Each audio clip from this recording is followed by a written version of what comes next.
Croeso Gŵyl Haf, welcome to Gŵyl Haf and welcome back to a lovely evening here. It's an absolute pleasure to have you all here, and today with me I have Professor Rachel Sutton-Spence and interpreter Lisa Lloyd-Flach, who you can see already doing a wonderful job on screen for me. So today we're going to be talking about folklore and creativity in sign language. Rachel is an expertise in sort of this element of sign language, and she is actually currently based in Brazil. So today, although she has worked at the University of Bristol in the past, so we will be covering BSL and Libras Brazilian Sign Language today. Thank you so much to both. Thank you for inviting me, Caitlin. And thanks to Lisa for accepting to do the interpreting. It's an absolute pleasure to have you both. So I'll just wait and make sure Lisa's all good. Fabulous. And then, so where I'd like to start with is, how did you get into sign language, Rachel? And where did your interest come from? Sign language, I think I've always loved languages. And when I was at university, I did a joint degree in linguistics and psychology. And I took a unit, I regret to say it was called Language and Communication Disorders, because in those days, that's where you found sign language. But I had a very enlightened lecturer, and I had to do an essay presentation. And the question he'd given me was, is the sign language of deaf people really a language? And I didn't know anything. I didn't know anything about it, and I came across this book called The Signs of Language that had just come out a few years before, and I read it and I thought, wow, this is amazing. And at the final chapter, they talked about sign language haiku. I thought, right, if you can do haiku, you know, an intense Japanese poem, if you can do a haiku in sign language, it's a language, no doubt about it. And that was kind of how I concluded my essay. And so right from the start, I think I loved sign language because of its clever visual productivity, creativity. And I thought, I want to know more about this. So I joined a class and I thought, you know, how long does it take to learn sign language? I don't know, 1 week, something like that. And I realized this is going to take me the rest of my life. This is just such an amazing language that is so different from spoken language. And I just got bitten by the bug, and I did some work in language, generally in spoken language processing, the psychology side of it. And then I moved over more to the linguistic side. And that's when I ended up at the University of Bristol. And I worked there for over 20 years. And then that's where I also started researching in sign language folklore and literature and poetry. And then I moved to here and carried on, really, but that's another different story. But that's how it was, a love of language. And I think it's really important that people understand that that is what sign languages are. They are languages. And when you look at sign language literature, you're not looking at mime. It may look very like it to somebody who doesn't know what they're doing, but you're not looking at mime, you're not looking at theatre. They're all elements that are involved in it. But sign language literature is a literature of a language, and I think that's important to emphasize. Could you explain a little bit more about sign language literature and what it is, and what sign language poetry is, for example, as well? And characteristics of it, maybe, is a better characteristics. Oh, that's a good word. The characteristics of sign language literature. I could make that the lecture heading, couldn't I? So yeah, so sign language literature, I think we need to understand that sign languages will have their own literatures. It's like English literature or French literature or German literature, whatever. But if we take, say, Libras literature, the Brazilian Sign Language literature, what we're saying is that it is the literature of the Brazilian deaf community. And we usually say that there are 4 key characteristics of sign language literature. So the first one is that it's the literature by deaf people. So deaf people produce this literature. It is their language art form, and they're hearing people, so people who aren't part part of the deaf community, hearing people who know sign language and who know it well, and who know deaf people well and understand deaf people's experiences, that kind of thing, they could produce it, just like there are some people who aren't native English speakers who do produce English literature. But mostly, I think we're safe to say that sign language literature is something that is produced by deaf people. So that's the first thing. The second thing is that a lot of the time the content is about the experience or the knowledge that deaf people have of the world, of life. It shows the deaf view of the world, if you like. Now, that could be my experience as a deaf person makes me see the world like this, or it could be a specific thing that is related to deafness. But I'm going to show you some examples later, and some of them do talk directly about deafness, and some of them don't. Some of them are just, this is life. So that's the second one. So it's produced by deaf people. It usually talks about the experience, or in some way it shows the experience of deaf people, whether it talks directly about the deaf experience or whether it's just, this is my view of the world as a deaf person. The third thing is that it is principally directed at deaf people. So you expect your audience to be deaf, and that's not to exclude hearing people. And in fact, there are plenty of examples of videos, for example, on the internet where there are deaf stories that are translated. They have subtitles or may even have a voiceover, because, you know, hearing people or people who don't sign, they're invited to take part too. But the primary audience, the people that deaf literature is really aimed at, is deaf people. And the last one is that deaf literature is in sign language. That's the point of sign language literature. Now, obviously, you can't have sign language literature without having a community of signers. So the idea of deaf literature and sign language are very closely related. And some deaf people have written books about the deaf experience in English, say. And there is some debate as to whether we want to call that deaf literature or not. It may well be, but it's certainly not sign language literature.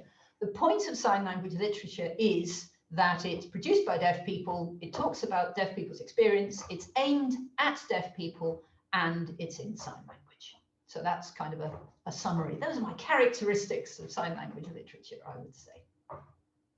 Beautifully put. Could you, so I know that you, out of, I don't know how you fit it into your busy teaching schedule, but you also make the time to run a sign language poetry club. And I had to bring this up, especially because I would like to see the umbrella example, please. Right, I'll give a little bit of background about this. Sign language poetry, I kind of dodged that question, and that I forgot that was part of your first question. All sign language literature focuses on the artistic side of the language. And the thing that a lot of deaf people really appreciate when they're watching deaf literature are people doing creative things visually with their language, which is already a visual language, as you can see from Lisa's interpreting. It's a visual language. And in sign language literature, generally, what people are doing is creating something extra visual, extra satisfying, that sort of runs goosebumps up your arm, to give you this emotional experience of something visual. And that can be in storytelling, that can be in jokes, and that can be in poetry. And in sign language poetry, what you're doing, if you like, is distilling everything that is visual about a visual language. So it's kind of like the most careful, heightened form of something that is already an artistic form of the language that the community values. And so the signs are carefully chosen. They're showing something new, something different, like you would expect in any poetry. It's kind of producing a new perspective on life that maybe other people haven't thought of before, showing something different. And so that's kind of the background of what we think about sign language poetry. And I have to tell you that here in Brazil, the deaf community is really engaged in sign language literature, in sign language poetry. There's an enormous movement. There are some wonderful deaf poets and language artists here, and they are very engaged and involved in getting it out to the rest of the community, sharing it with other people. And I think one of the things we have to do during a pandemic is look for the positives, because there's plenty of negatives. But one of the extraordinary positive things that's happened during the pandemic is there's been this explosion of sign language literature online, and online courses in Libras literature here. I regret to say I don't know what's been going on in Britain, but here an enormous amount's been going on. Anyway, me and a couple of deaf poet friends, we set up a course, and basically it's a Libras poetry club. We meet once a week. We talk a bit about a particular item, a particular element of poetry, and I'll talk in a minute if there's time. I'll talk about some examples of different sorts of features of poetry. And we get people to come up with poetic examples. And this was something that we were talking about changing perspectives, multiple perspectives in sign language. And it was kind of, if you saw something from a different view, how would you show it? And when Lisa's ready, I'll try and show you what this colleague did.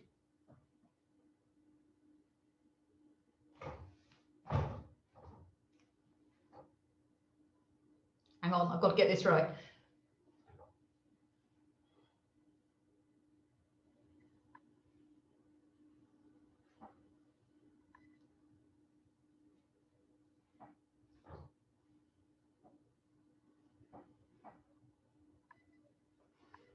Okay.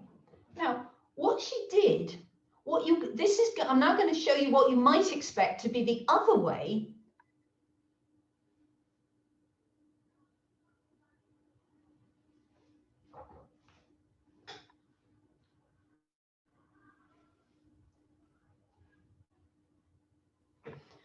So what she was doing was you had somebody putting up an umbrella, a raindrop falling,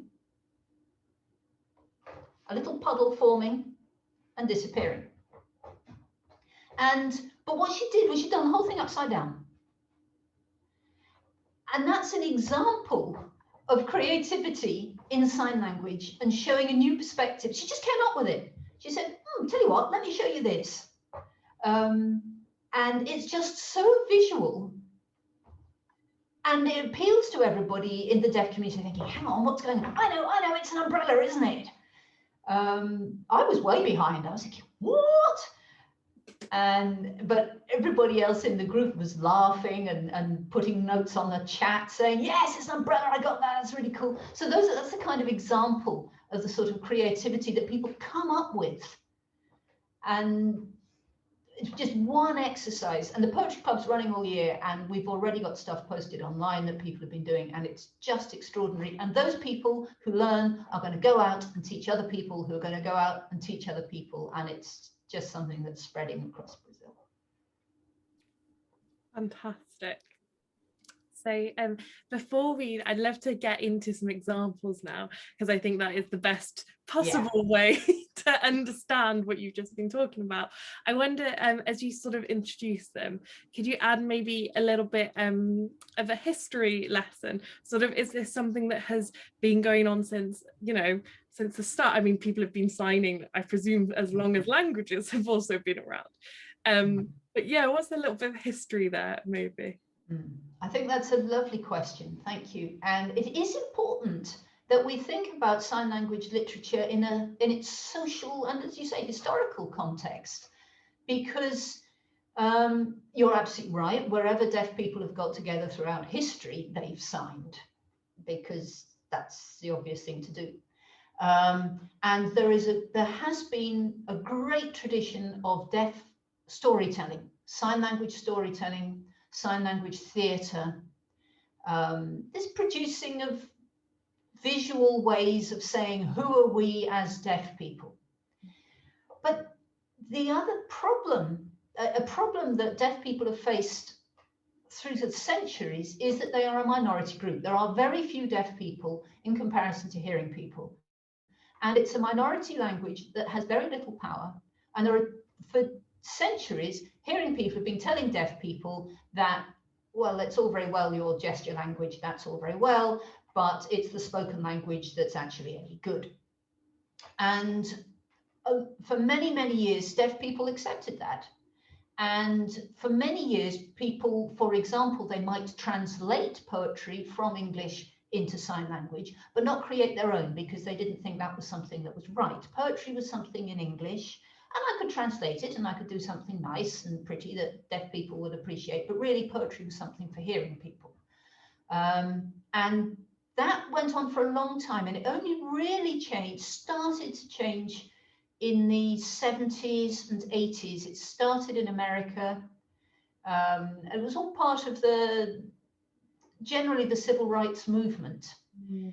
And there was a British woman, Welsh in fact, called Dorothy Miles, who went from the UK to America, and she learned American Sign Language there, and she learnt and developed her sign language poetry there.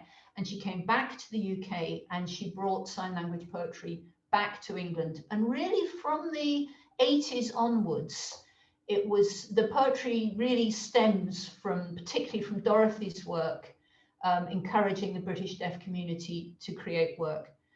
And I got involved, in my colleagues, Michiko Kaneko, that's her name sign. I did some research with her, and we started getting involved with that and tried to develop sign language poetry and literature more and encourage deaf poets to produce more. But in 2003, I think, there was a European project, and Britain was invited to participate, and one of the deaf poets who was invited to participate was Paul Scott, who is a wonderful poet, just glorious. And one of the poems that he produced as part of this European cultural heritage project was something called Five Senses.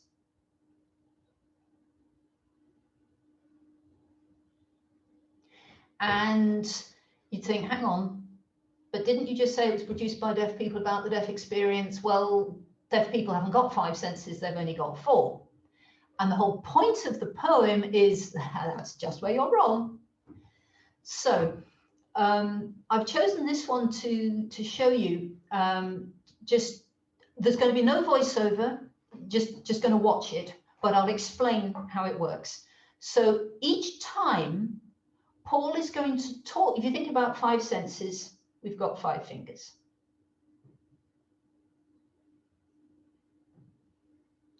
So each time Paul is going to talk to one of the fingers that's going to be a sense and ask it, what do you do? The sense then takes over his body and explains visually what it does. And then he's going to get to a sense that finds it a bit tricky to explain what it does, really. So he asks another sense, what's wrong with that one? And then we find out why it is that deaf people, with their visual view of the world, have all five senses. To start with, it's a very visual poem, and I think that with the explanation I've just given, you should be able to follow it. Right at the end, when you suddenly see what happens when hearing and sight work together for a deaf person, you start seeing signs. He signs things like communication, information, learning, color, movement. So those are the things that you'll see just at the end. And I'll ask you also to watch what happens, what he does with his hand, the different hand shapes that he produces and the final hand shape that he produces And then we'll talk about that after we've seen it.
That was incredible.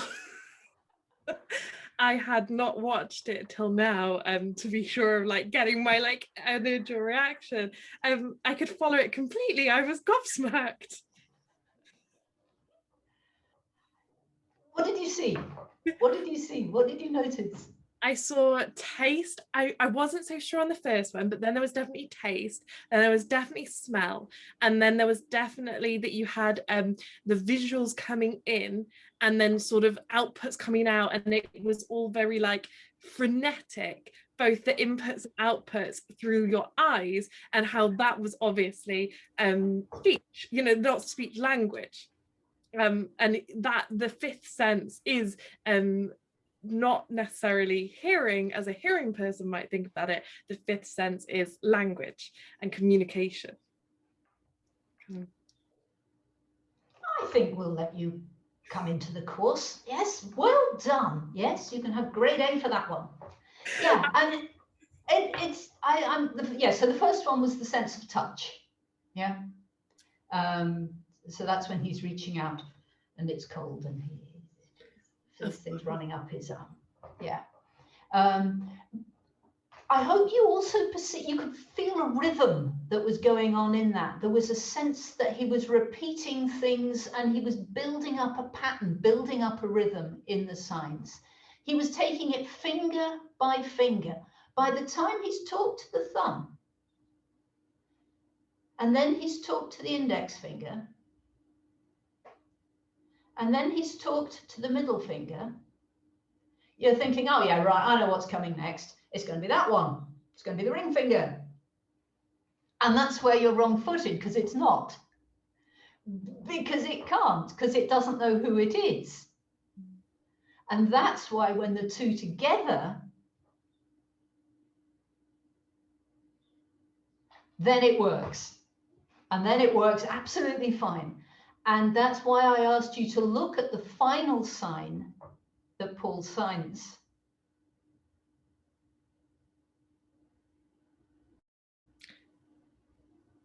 Right? Where he says, this is me. Because that is, in summary, what a deaf person is. It's not that. It's that. There's nothing missing. And I think it's a lovely example. First of all, it's beautiful. It's beautifully presented. If you're going to be if you're a sign language artist, you have to be a presenter as well. You can't just say this is nothing to do with me as a person. You can't separate the language from the body in the way that you could if you were just writing poems in a garret and posting them out. So it's beautifully presented. And as I said, it's created by a deaf person. That is the deaf worldview. That's Paul's experience as a deaf person saying, I've got nothing missing. When deaf people watch it, they think, yes, yeah, that's me too. And it's in this beautiful sign language. So that kind of is, I think, a really good example. And that was one of the first sign language poems that we really researched on in depth and was published as part of this European project. And it was really through working with Paul then that I started doing more work with British deaf poets and started doing more research on British Sign Language poetry and now on Libras literature here. Can we watch another one? Yes, please. So what do we have next up then? Okay, what I would like to show the next one is by a colleague, a friend of mine, a Brazilian colleague and friend of mine, and she's one of the teachers on the Poetry Club. She's called Fernanda, and this is her name sign.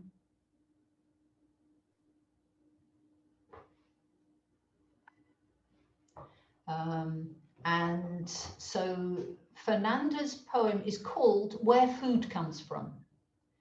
And there's nothing deaf about it in the content. It's about the inequality of poor people working on the land in Brazil and rich people in the city who don't even think about what's going on in the rural areas so long as food gets to the cities. And the poem is divided into left and right halves. And so you always see what's going on in the countryside on one side and what's going on in the city on the other side. And what Fernanda does, she plays with hand shape.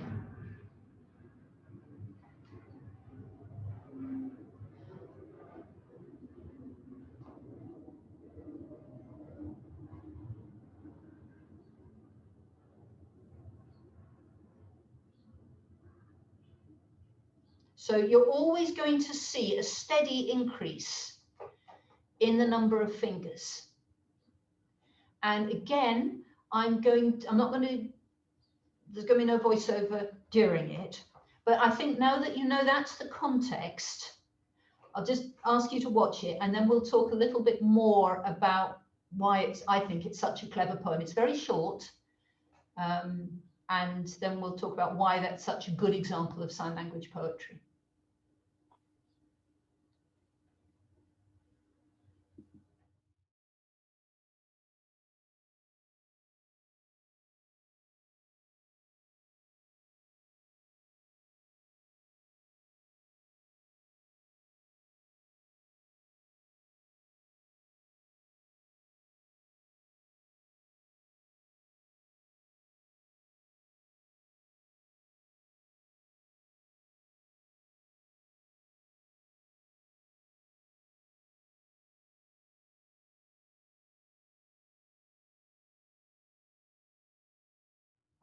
That was the emotions she's able to convey and the sense of agricultural work, and I got the sense of like hoeing.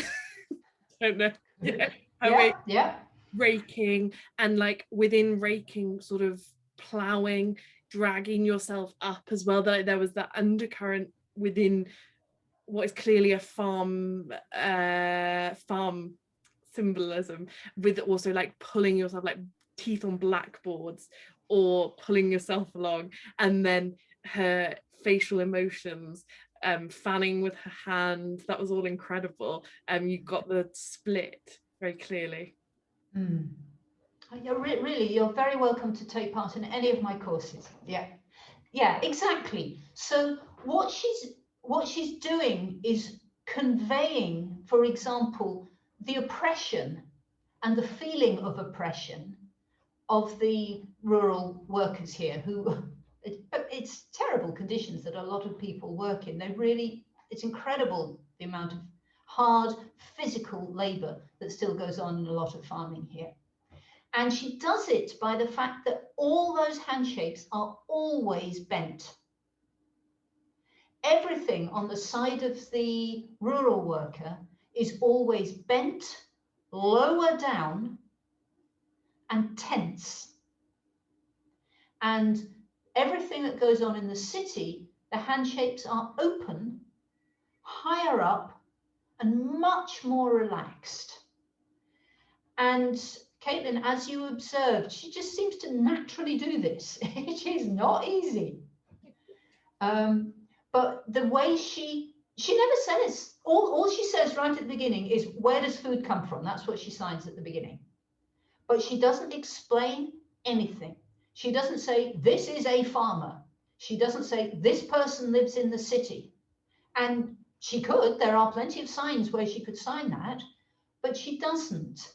She uses the visual elements with, again, strong sense of rhythm and repetition, and using the whole of her body and her facial expression to tell a very powerful story in very, very few signs. And let's face it, I would have said that's what poetry ought to be about. It's a very emotional poem. You want to go out there and you say, no, farmers' rights now.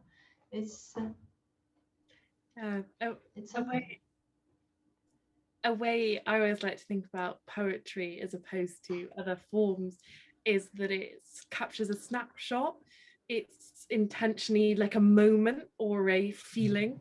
You can see that in her work. Yeah, and I think that there's a lot about that. There is this idea of these highly, like you say, snapshot. It's a series of very strong visual images that you want, instead of in poetry written in English, say, for example, you read the words and they're just a series of words. And you create the images in your head. But in sign language poetry, the poet has already started creating the images for you so that you can see those images, and then you carry on filling them in your head. And that, I think, is one of the key differences, that an English language poet can be trying to create images through words. And the sign language artist, the sign language poet, has done that for you, and they've created these incredible, powerful images through their signs, through the way they use their body, their facial expression, the movement of the signs, the placement of the signs, and they give it all to you. And all you have to do is kind of imagine it. Could you compare some of this creation of a visual image to onomatopoeia in spoken language, where you might hear a sound that is like the object, and in the same way, almost signed languages have a whole nother dimension to which to explore that 3D-ness? Yeah, I think that's a very good analogy. There are a lot of signs that are fundamentally visual. Most signs, in fact, are fundamentally visual in sign language, but there is usually a visual reason why a sign is the way it is. But it's not necessarily that's not what deaf people are thinking about when they sign, because they're just thinking that is the sign. So I'm just trying to think of an example. So something like work in BSL. If you've got something like work or doing something, there is essentially the idea that if you're doing something or working, then you're moving your hands in that way. So, if you were sawing something, and you would be using your hands. So there is some sort of basic visual information. But if somebody's signing, oh, I can't do it today, I've got to go to work, they're going to be using the sign work, and nobody's going to be thinking, oh, that's a visual representation of somebody sawing. You just don't now. And so you could say that at some level, it's visually based. What you get in sign language literature, which I think is more akin to your idea of a poet deliberately choosing something that's onomatopoeic, is it's something we call visual intention. The poet intends you to see something visual. It's their aim to produce something extra visual. Sometimes, yeah, so that they're doing something that is particularly visual. I was going to start spouting technical terms, and I don't think it's, well, we don't need technical terms. Let's not bother with the technical terms. They're trying to do something very visual, and they are drawing on a language that is already visual and at some level onomatopoeic in almost everything it does. I mean, let's face it, most things we talk about we can see. Most things that we can see, we can't hear. They don't make a noise. Right? You can see a house, but honestly, if I said to you, what does a house sound like? You would have to go way into the realms of poetry and all sorts of metaphor before you could tell me what a house sounds like. So sign languages are going to do visual things. And sign language poems are going to do extra powerful visual things. So yes, so it's kind of onomatopoeia at level 10, really. It's the needle is right into the red, trying to make something as visual as possible to create the most satisfaction in an audience that lives visually.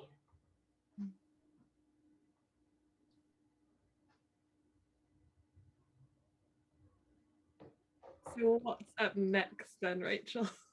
Okay, I want to make a little bit of shift away from poetry to storytelling now. And anybody who's done any study of poetry, and as soon as you're on one of my courses, you will know this, we'll all know that really there's no clear dividing line between a poem and a story. And at one end of the extreme, you can say, yeah, that's definitely a story. And at the other end of the extreme, you say, yeah, that's definitely a poem. But there are going to be storytelling elements in a poem, and there are going to be poetic elements in a story, and there's lots of debate. What is this? Is it a story? Is it a poem? Is it a theatrical sketch? Is it just a monologue? But I think we can safely say that there is a difference. I'm just not quite sure I'd want to say exactly what it is. But I've chosen two short stories that I think also emphasize and exemplify some of the things you can do when you do storytelling in sign language literature. One is more aimed at adults and is by a British deaf storyteller and poet called Richard Carter. And that's the first one I'd like to show.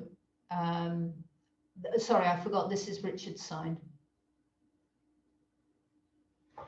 And it's worrying now that I never said what Paul Scott's sign was. Sorry, I forgot.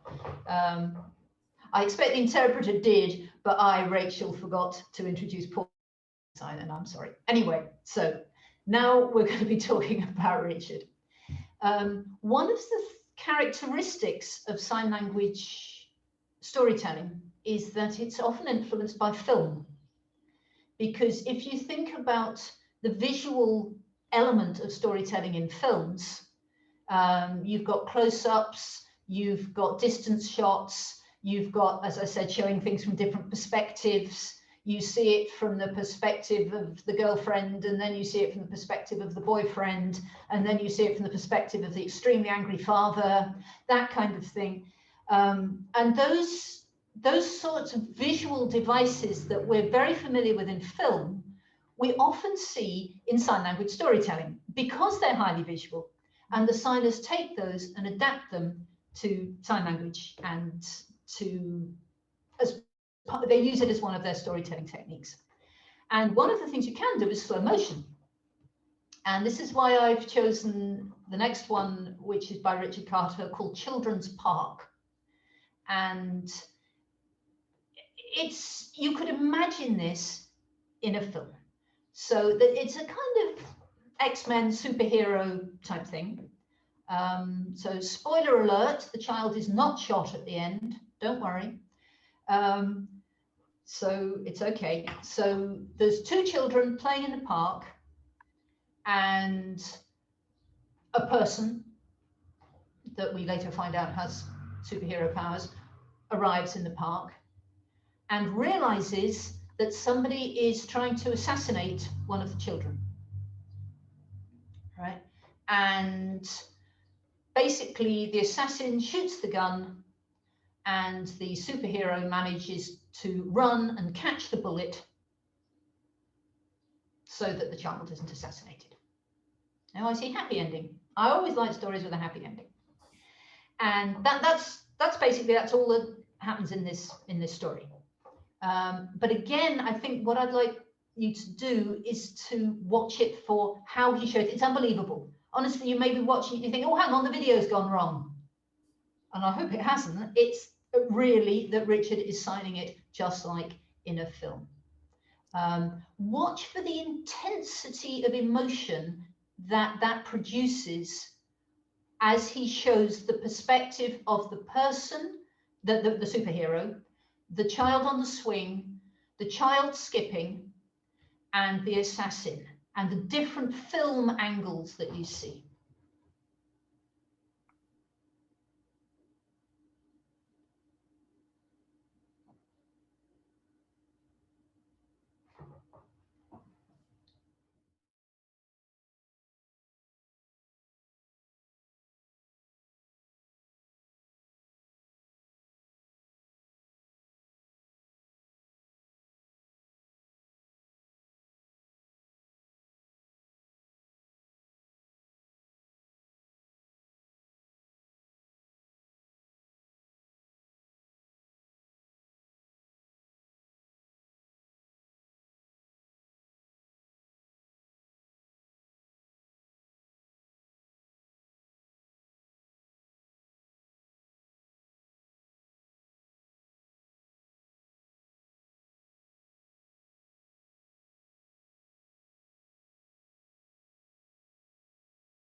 Oh, there was a lot going on there. I noticed slow motion and freeze frames that you might associate with films. Also the like crossfires, crosshair, rifle imagery, like the way that was portrayed is a way that I've definitely seen in film. And then he sort of sped, don't worry at all, he sped up, and so we'd been introduced to these shots, like establishing shots, and then he quickly, if it was a film, he quickly like cut between them because you already knew what they were, so you could recognize them quicker, and you can see the danger as sort of the climax of the story heightens. Yeah, and all done visually, all done in sign language. And yes, you can, it's exactly that in film, but he's signing it. And that way of cutting between characters, establishing who they are, and then being able to cut between them, knowing where they look, knowing who they're looking at. So you knew that the man with the gun or the person with the gun was higher up and the children were lower down. You knew where the superhero was standing and where he ran to catch the bullet. They're all perfectly plotted. So he doesn't run off to one side and the bullet goes on the other side and suddenly he catches it and you're thinking, what? The space is very carefully arranged. The facial expression of each character is always perfectly sorted as to the anxiety or the curiosity or the intention to kill or whatever. They're all there. And that's what I was saying about, was that a story? They had poetic elements. Was it theatre? What was it? And one of the questions, and I hope nobody ever answers it, is what are the genres in sign language literature? Because they're impossible to pin down. But anyway, so that's that one. So the last one I think is really important because it's a children's story. And if we're going to have sign language literature going on for the next generations, we have got to teach it to deaf children. And that's something that is being done very well here in Brazil. Not so well, I think, at the moment in the UK because of the way the education system works. And I think we really need to try and get things going again in the UK. But we can but try. Of course, the other thing is Brazil is so much bigger. We've got 210 million people. So we've got proportionally more deaf people. But Brazil has a very, at the moment, has a very positive view towards bilingual education for deaf children. And so there is a law that says that deaf children have the right to be educated in sign language. And sometimes that means that there's an interpreter in the classroom, but it also means that they can go to a bilingual school and they can be taught in sign language from an early age. And that means they can study sign language literature just like they study written literature. But there's not that many materials. So one of the things that we need to do is to make sure that there are plenty of translated materials and some lovely examples, I don't know, of the Three Little Pigs told in sign language, or Red Riding Hood, Little Red Riding Hood told in sign language, which is good. But if you think about our 4 criteria, it doesn't say anything about the deaf experience because the pigs aren't deaf and Little Red Riding Hood isn't deaf and the wolf isn't deaf. You know, they're just people, but they don't have any deaf content. So the story I want to show you now is a lovely story by somebody called Marina, and I'll show you her name, Simon.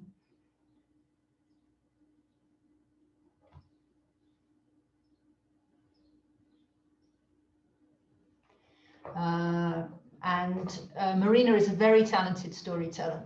And what she's done is, the story is called Cow in High Heels. She's a deaf cow in high heels. And what it is, it's a hand-shaped story. So every single sign in the story has this hand shape. And it's a story, it makes perfect sense. And basically the cow, she goes out, she tries to stand up in her high heels, and because it's a children's story, she falls over a lot because it's got to be funny. And she sees different things happen. It's very short, less than a minute, I think, but always with the same hand shape. And the idea is to teach deaf children how you can be creative with your own sign language, because as you will have seen, I hope, in all the other poems, that the signs have different hand shapes. And this one has deliberately chosen them. And the example that I give is that it's rhyme in English. And hearing children love reading things that have rhyme. And these are kind of rhyming signs, because all the signs have the same hand shape, even though they mean different things and they move differently and so on. So I think I'll ask you to watch it. If there's anything you didn't understand afterwards, let me know. So we'll watch Marina telling the story of the deaf cow in high heels. Well, I'm going to ask you, how do you know she's deaf? A test.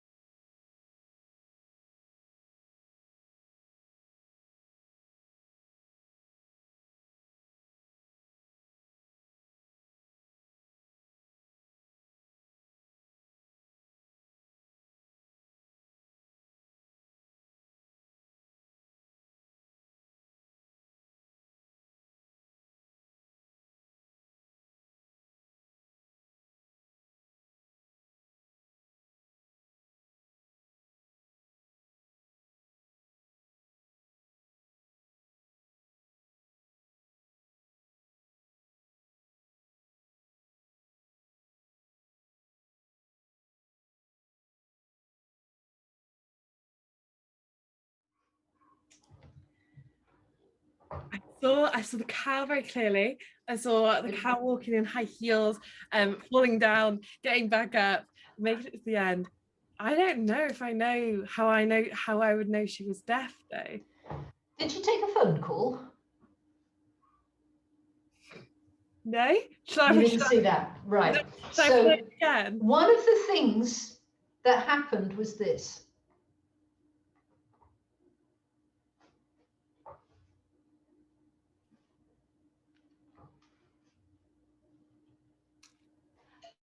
At that moment, she took a phone call.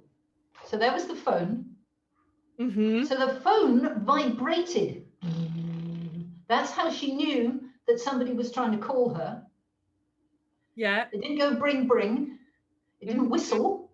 Mm-hmm. So she picked it up, and it's a video phone. So she says, hello. Of course. That I remember seeing that bit, and now that makes so much sense. What was that about? Yeah. So, and also she's playing with it because there is a sign like this that means hello, and it's actually a combination of an O and an I, and oi is hello,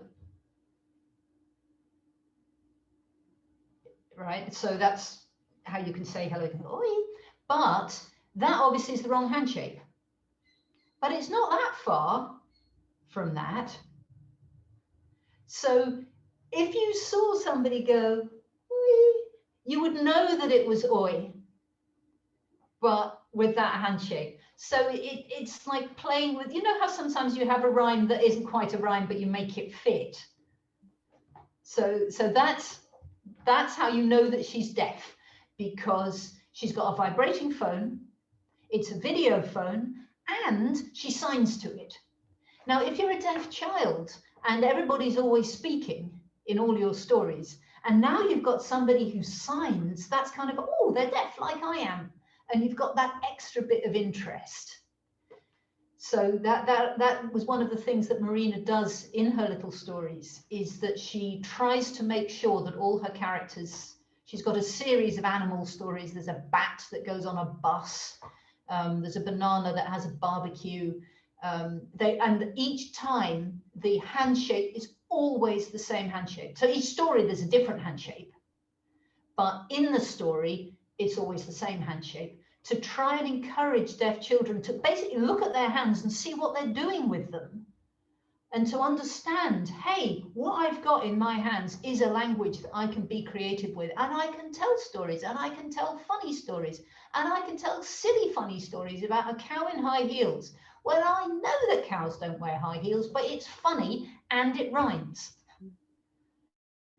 And did you see her facial expressions? Did you see? Yeah. They were incredible. So, again, wonderfully strong, over the top facial expressions. Great performance. I was there the day she filmed that. It took her about half a day to film it. And she'd already practiced when she got to the studio, but to get it right to get all the bits right. It takes a while. It takes a while. I think that pretty much what I can tell you for now. I think so. I think you've done a wonderful job. I had one last question. Are facial expressions, I've noticed watching Lisa and also these videos, that facial expressions, are they an integral part of all sign languages or most sign languages? Yep. They are absolutely crucial. At one level, there are some signs that if the sign doesn't have a facial expression at all, it doesn't mean anything. But generally, it's crucial as the grammar. It's crucial for putting all the signs together. I live on a flight path. Can you? Is that Only a problem? thank you. It's all fine. Right. Okay, I'll carry on then. So the facial expressions are what glue everything together.